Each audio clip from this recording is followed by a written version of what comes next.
My question is, what is the significance of rukhsati in Islam, and why are we often instructed not to meet our spouse alone after the nikah and prior to the rukhsati?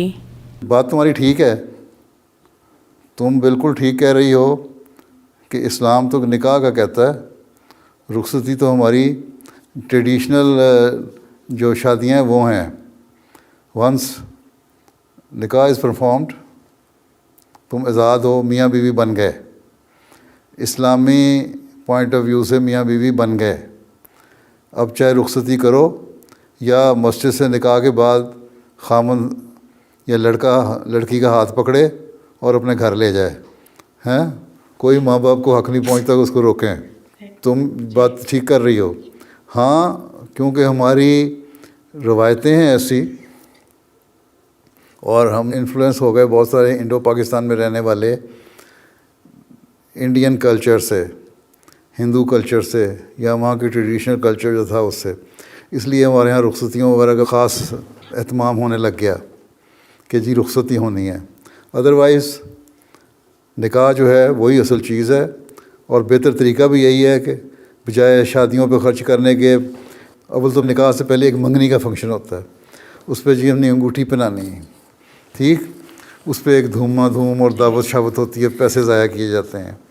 پھر نکاح ہوتا ہے، پھر نکاح کا function کرتے ہیں، ایک اور پیسوں کا خرچہ، ٹھیک. پھر نکاح ہو جائے تو اس کے بعد پھر کہتے ہیں جی شادی ہونی ہے. اب شادی ہو جائے گا چلو ٹھیک ہے، شادی سے 2 دن پہلے 1 دن پہلے پھر مہندی کی رسمیں ہوتی ہیں. وہ مہندیاں جب تک نہ لگیں، دعوتیں نہ ہوں، ڈھول ڈھمکے نہ ہوں، گانے بجانے جہاں ہوں، 200 آدمیوں کا دعوت نہ ہو، اس وقت تک تسلی نہیں ہوتی لڑکے والوں کی اور لڑکی والوں کی کہ نہیں جی مزہ نہیں آیا. تو مزہ یہ بات نہیں. پھر اس کے بعد شادی ہوتی ہے، پھر شادی پہ خرچ کرتے ہو. تو ایک فنکشن کے لیے تم لوگ 4 فنکشن کرتے ہو، حالانکہ اسلامی طریقہ یہی ہے جو تم کہہ رہی ہو کہ نکاح ہو گیا تو رخصتی ہو جائے، اور سادہ طریقہ یہی ہے. اس سے پیسے جو بچتے ہیں وہ بہتر ہے کسی غریب کی شادی کے اوپر خرچ کر دو بجائے اتنے فنکشن کرنے کے. تو سادگی سے رخصتی ہونی چاہیے. حضرت صلی اللہ علیہ وسلم کے زمانے میں سادگی سے ہی رخصتی ہوا کرتی تھی، بلکہ بعض صحابہ کی شادی ہو جاتی تھی تو حضرت صلی اللہ علیہ وسلم کے علم میں بھی نہیں آتا تھا کہ اس کی شادی ہو گئی ہے. ایک دفعہ ایک صحابی کو آپ نے دیکھا اس کے کپڑوں پہ رنگ لگا ہوا تھا، آپ نے کہا لگتا ہے تمہاری شادی ہو گئی ہے. انہوں نے کہا ہاں جی کل یا پرسوں میری شادی ہوئی ہے، نکاح ہوا تھا گھر میں اور وہیں پر شادی ہو گئی، رخصتی ہو گئی. تو آپ نے کہا اچھا ٹھیک ہے، بڑی اچھا ہوا، مبارک ہو، لیکن جا کے ولیمہ جو ہے نا وہ ضروری ہے.